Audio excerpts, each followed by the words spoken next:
A pet that's smaller than a Cocker Spaniel, causing a bit of a stir in the Little Rock subdivision. The battle between neighbors is on. A court date has been set, and what happens next? Well, that's going to be up to a judge. Fox 16's Marcy Manley showing us what the fuss is about. Can you sit? At Jill Latham's house, if it looks like a dog and behaves like a dog, Good, sit. it's just as likely to be a pig. The neighbors have not taken kindly to him at all. Suey is a potbelly, He's an indoor pet. but he may be hightailing it out of town since Animal Control has told Jill to remove the pig or they will. He lived in my townhouse in the city of Little Rock for 7 months, and nobody had any problems with him. Before buying Suey, she checked city ordinances, which specifically allow for potbelly pigs. You have to go further down to the section that talks According to about Andre things. Bernard, there are additional provisions for hoofed animals or livestock, You still have to comply with the rest of the ordinance. which Jill is accused of violating, a 300-foot buffer from the nearest neighbor on any lot inside the city. Even a structure, a house, it still sits on a lot.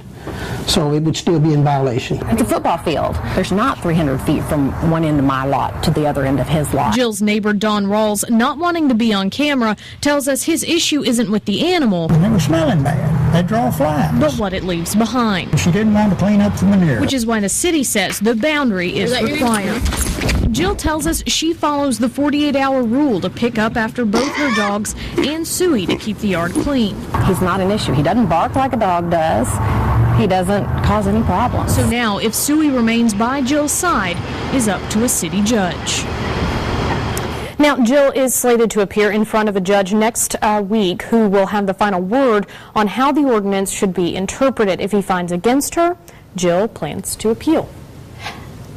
What happens, though? I mean, is there a possibility she may have to get rid of Suey? She is thinking about that, but right now she doesn't even want to consider a contingency plan. She bought the pig, went through the ordinances, so she says, trying to be careful, she didn't intend to have to give it away. She didn't want to be that pet owner, but there are some rescues for potbelly pigs who are no longer welcome inside city limits or don't meet the parameters, and so she will look to those. She actually works in some rescue work herself for transporting dogs and things of that nature. So those are her options. You were around it. I'm sorry. Is it like a pet? I mean, is the pot-bellied pig really like a pet, like a dog?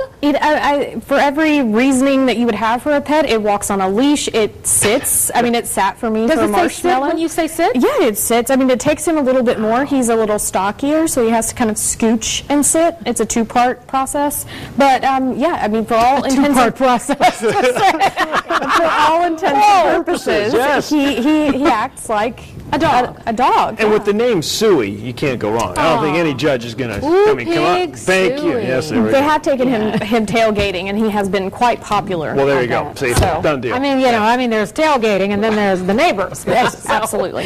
All right. Thanks, Thank you. Marcy. What a cute story.